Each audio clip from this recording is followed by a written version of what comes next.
और अब खबरें तफसील से। जम्मू कश्मीर रियासत के तश्कील 9 को मंजूरी और आर्टिकल 370 हटाए जाने के बाद मुहर जो लगी है उसमें जम्मू कश्मीर और लद्दाख की उम्मीदें आसमान पर है। अलहदगी पसंदी और ब्लैकमेल की सियासत के अंत के बाद जम्मू कश्मीर और लद्दाख तरक्की के रास्ते पर तेजी से दौड़ने को तैयार है। 5 अगस्त को सरकार की जानिब से लिए गए फैसलों को अब 1 महीने का वक्त बीत चुका है। पीएमओ से सीधे जम्मू कश्मीर में चलाए जा रहे तरक्याती मंसूबों की मॉनिटरिंग भी की जा रही है। जम्मू कश्मीर को यूनियन टेरिटरी बनाने के बाद वहां बेसिक स्ट्रक्चर को मजबूत करने और रोजगार के लिहाज से इन्वेस्टमेंट पर ध्यान दिया जा रहा है। मरकज के सभी वुज़रा से जम्मू कश्मीर में पुराने मंसूबों का ब्यौरा मांगा गया है और इन आधा दर्जन से ज्यादा वजारतों की टीमें रियासत का दौरा कर तरक्याती मंसूबों का खाका खींच चुकी है और अब आगे भी खींच रही है। दरअसल जिस तरीके से आपको बता दें कि जम्मू कश्मीर से 370 हटे 1 महीना पूरा हो गया है और आम लोगों को बताए जा रहे हैं आर्टिकल 370 हटाने के फायदे, लेकिन जम्मू कश्मीर रियासत के तश्कील 9 को मंजूरी और आर्टिकल 370 को हटाए जाने के 1 महीने बाद किस तरह से अखबारों में इश्तेहार के जरिए आम लोगों तक आर्टिकल 370 हटाने के फायदों को पहुंचाने की कोशिश की जा रही है। देखिए रिपोर्ट। जम्मू कश्मीर राज्य से अनुच्छेद 370 हटाने के ठीक 1 महीना बाद सरकार ने लोगों तक ये संदेश पहुंचाने की प्रक्रिया शुरू की है, लोगों को इससे क्या फ़ायदा होगा। इसी सिलसिले में आज अगर हम जम्मू कश्मीर के मुख्य अखबार या कहें तो सभी अखबार देखें, उनमें पहले पन्ने पे जो विज्ञापन छपा है इसी के बारे में है। मेरे हाथ में कुछ यहाँ के लीडिंग पेपर्स हैं। कश्मीर इमेज, इसमें आप पहला ही सफ़ा अगर देखें तो इस पर लिखा है a single constitution for the entire country, how will Jammu Kashmir and Ladakh benefit. Same विज्ञापन हम राइजिंग कश्मीर की बात करें तो इसमें भी यही छपा है। जो यहाँ रीजनल भाषाओं में अखबार आते हैं जैसे उर्दू में, उसमें देखिए श्रीनगर टाइम्स, इसमें भी लिखा है कि पूरे हिंदुस्तान के लिए अब एक ही आइन, जम्मू कश्मीर और लद्दाख के फ़ायदे कैसे होंगे। अगर हम नीचे इसमें जो कुछ मुख्य अंश इसके बारे में बताएं, इसमें अगर हम यहाँ पर देखें दफ़ा 370 और 35A रियासत की जो बैकवर्डनेस है उसको उसकी वजह है रही है, और इसके आगे ये लिखते हैं कि अब इसमें बदलाव कैसे आएगा, इससे कैसे गरीबी का खात्मा होगा और रियासत कैसे तरक्की की जानिब गामज़न होगा। वहीं नौजवानों के लिए नए जो सुबह है वो तुलू होगी, सबके लिए यकसा मौके होंगे।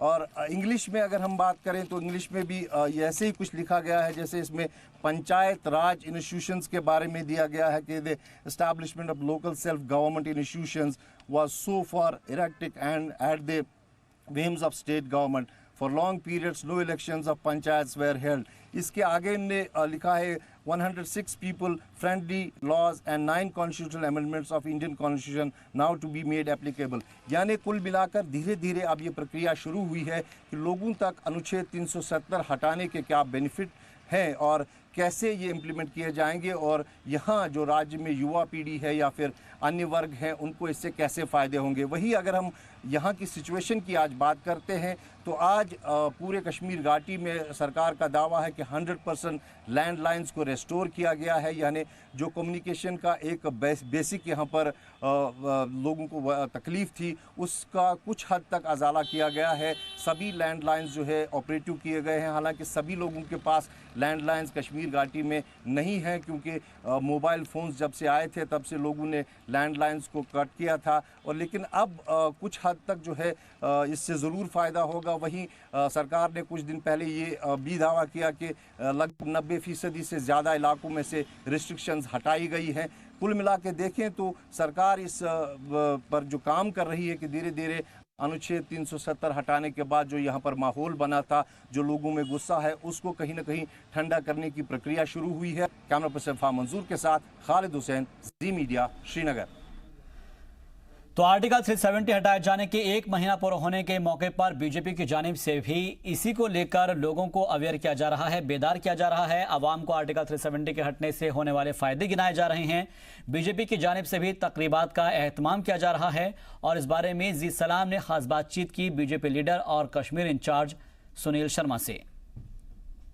बीजेपी के सीनियर लीडर, कश्मीर इंचार्ज और रियासत जम्मू कश्मीर में काबीना वजीर रह चुके सुनील शर्मा जी हमारे साथ मौजूद हैं। बहुत बहुत शुक्रिया सुनील जी। कश्मीर दौरे से आज आप लोगों से मिले, काफ़ी ज़्यादा लोग हम सुबह से देख रहे हैं, पार्टी प्रधान भी साथ में थे, तो क्या फीडबैक मिला जो एक महीना अभी 370 और 35A के बिल के बाद गुजर गया? आज 5 सितंबर को ठीक एक महीना पूरा हुआ जो पार्लियामेंट में बिल लाया गया था 370, 35 और यूटी का। तो हमारे लीडर साहिबान लगातार और ख़ासकर हमारे स्टेट प्रेसिडेंट आज दूसरी बार यहाँ पे आए हैं। हमारे स्टेट के लीडर जनरल सेक्रेटरी अशोक कोल साहब पहले भी आए और डिफरेंट डिस्ट्रिक्ट्स में भी दौरा किया। जो भी लोगों के बीच में कन्फ्यूजन्स हैं, जो भी लोगों को अफवाहें फैलाने की वो कोशिश करके उनको गुमराह करने की कोशिश की जाती है, उसके मद्देनज़र यहाँ पे लोगों से बातचीत की। और मुझे लगता है कि भारतीय जनता पार्टी का कार्यकर्ता हर डिस्ट्रिक्ट में, हर ब्लॉक में बिल्कुल मुस्तैदी के साथ खड़ा है और सेंटर के फैसले पर जो भी कन्फ्यूजन यहाँ पे क्रिएट करने की कोशिश की जाती है उस पर बिल्कुल मुझे लगता है कि क्लैरिफिकेशन भी लोगों को देते हैं। और भी जो सहूलियत लोगों को चाहिए, चाहे टेलीफोन की, चाहे बाकी मदद एडमिनिस्ट्रेशन से, वो भी हम करते हैं। उसी सारी का जायज़ा लेने के लिए हम आज यहाँ पे पार्टी ऑफिस में बैठे। हमने सारे वर्कर्स को बुलाया था, इनसे भी फीडबैक ली और मुझे लगता है कि बहुत अच्छा अभी तक फीडबैक आ रहा है। लोग धीरे धीरे अपने जितने भी इंस्टीट्यूशंस, बिजनेसेस, बाकी जगहों पे जा रहे हैं, दुकानें भी धीरे धीरे खुल रही है।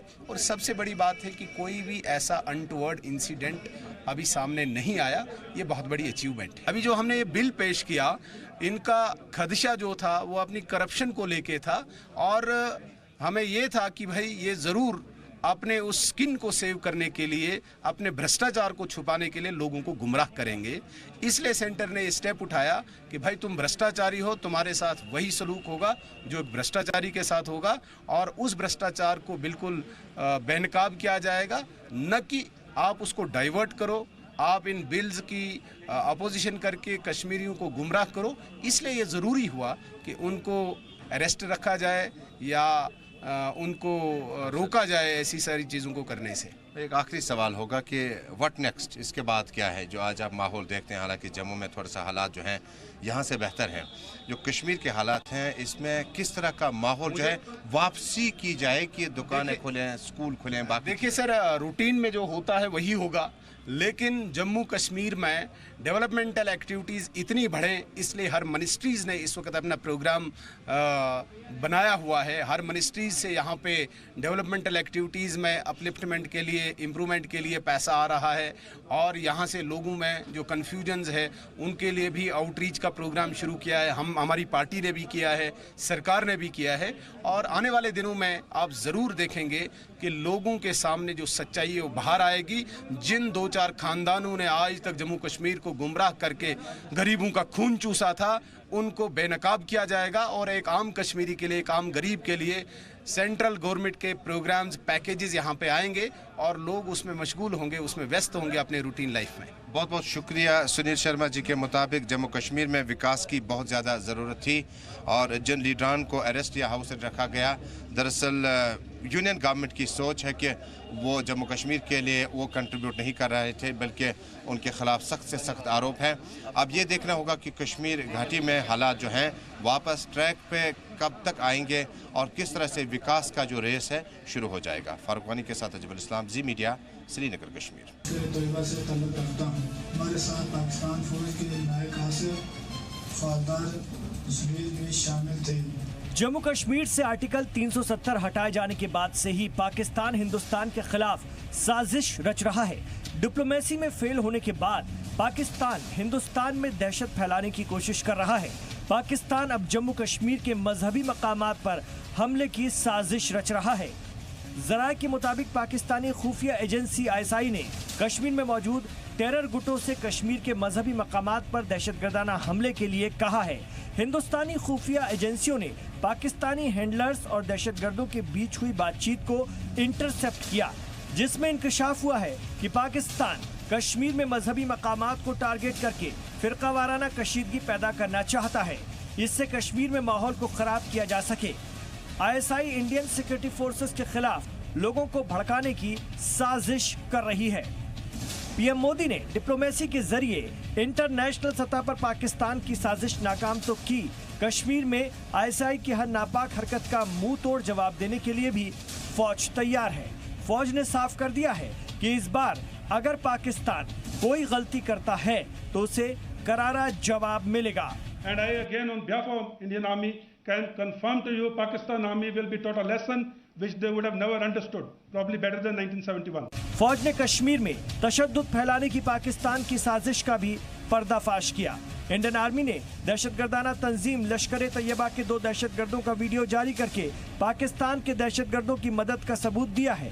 दहशतगर्दों ने माना कि पाकिस्तानी फौज ने उन्हें ट्रेनिंग दी और दरअंदाजी भी कराई। मैं लश्कर तैयबा से तल्लुक़ रखता हूँ। हमारे साथ पाकिस्तान फौज के नायक आसिफ खालदार जमील भी शामिल थे। मैं और खलील पकड़े गए। आप भी काचरबान में 10 से 15 मुजाहिद पाक आर्मी की मदद से हिंदुस्तान में घुसपैठ और हमले की फिराक में हैं।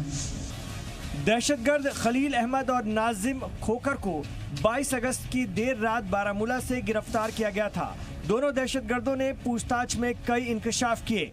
All the launch pads as of now are full and infiltration attempts are being made every day to infiltrate the terrorists into Kashmir Valley to disrupt peace. Pakistan की साजिश को कश्मीर के लोग भी कामयाब नहीं होने दे रहे हैं। दहशतगर्दी का कश्मीर के नौजवान मुंह तोड़ जवाब दे रहे हैं। ये तस्वीरें पाकिस्तान के मुंह पर करारा तमाचा हैं। जम्मू के रियासी में चल रहे आर्मी रिक्रूटमेंट रैली के दूसरे दिन भी काफी तादाद में नौजवानों ने हिस्सा लिया था। वादी का अब हर शहरी फौज के साथ कंधे से कंधा मिलाकर पाकिस्तान को करारा जवाब देना चाहता है। ऑनलाइन रजिस्ट्रेशन में हमारे पास 29,000 कैंडिडेट्स ने रजिस्टर किया है और ये जो डिस्ट्रिक्ट इसमें हिस्सा ले रहे हैं वो है डोडा, किश्तवाड़, रामबन, राजौरी, पुंछ, उधमपुर और रियासी। और इसके बाद हम एक और रैली करने वाले हैं वो कि नवंबर के महीने में की जाएगी सांबा के अंदर, ताकि उस रीजन के इलाकों रीजन के लड़कों को भी और युवाओं को एक मौका मिले। इस रैली में हिस्सा लेने के लिए हम उनको डिस्ट्रिक्ट वाइज बुलाते हैं। वादी में तेजी से जिंदगी पटरी पर लौट रही है। ज्यादातर टेलीफोन सर्विसेज शुरू कर दी गई हैं। कुपवाड़ा के कुछ इलाकों में पहले ही टेलीफोन सर्विसेज शुरू कर दी गई थी। उधर कश्मीर की तरक्की के लिए मरकजी हुकूमत नए मंसूबों पर काम कर रही है। वादी में 24 घंटे बिजली मुहैया कराने के लिए 3 नए ग्रिड स्टेशन बनाए जाने के मंसूबे पर काम चल रहा है। इस पर 300 करोड़ रुपए खर्च होंगे। जो हमारी ट्रांसमिशन लाइंस थी उनको जहां अपग्रेड करने की ज़रूरत थी वो किया जा रहा है। और बड़ी इंपॉर्टेंट चीज़ ये थी कि 3 नए ग्रिड स्टेशन की यहाँ पे ज़रूरत थी। जो हम 24/7 पावर सप्लाई की बात करते हैं उस डायरेक्शन में उसको अचीव करने के लिए मॉडर्न टेक्नोलॉजी पे गैस इंसुलेटेड सिस्टम बेस्ड जो स्टेशन हैं वो बनाए जा रहे हैं। इसमें हमारा एक मेजर ग्रिड स्टेशन है GIS का, वो हार्बन तहसील में हो रहा है, जिसमें 220 kV और 133 kV की जो लाइंस को कैटर करेगा। By end of next year जब हम ये प्रोजेक्ट कंप्लीट करते हैं तो हम टारगेट कर सकते हैं 21 में 24/7 पावर सप्लाई अचीव करने के लिए। कश्मीर की बदलती तस्वीर पाकिस्तान को पसंद नहीं, लिहाजा वो कश्मीर में दहशतगर्दों की दरअंदाजी कराने के लिए छटपटा रहा है। पाकिस्तान कश्मीर में किसी भी कीमत पर तशद्दुद फैलाना चाहता है, लेकिन पाकिस्तान के PM इमरान खान और पाकिस्तानी आर्मी चीफ बाजवा ये कान खोलकर सुन लें कि इस बार उनको छोटी सी गलती के लिए बड़ी कीमत चुकानी पड़ेगी, क्योंकि अब उनके सामने न्यू इंडिया है। जम्मू से राजू केरनी के साथ श्रीनगर से खालिद हुसैन की रिपोर्ट, जी मीडिया। पुंछ के LOC के पास रहने वाले इलाकों में जो लोग हैं वो पाकिस्तान की गोलीबारी से सबसे ज्यादा मुतासिर रहते हैं और इसके लिए सरकार की जानिब से बंकर्स बनाने का काम बहुत जोर शोर से चल रहा है ताकि लोगों को गोलीबारी से कम नुकसान हो।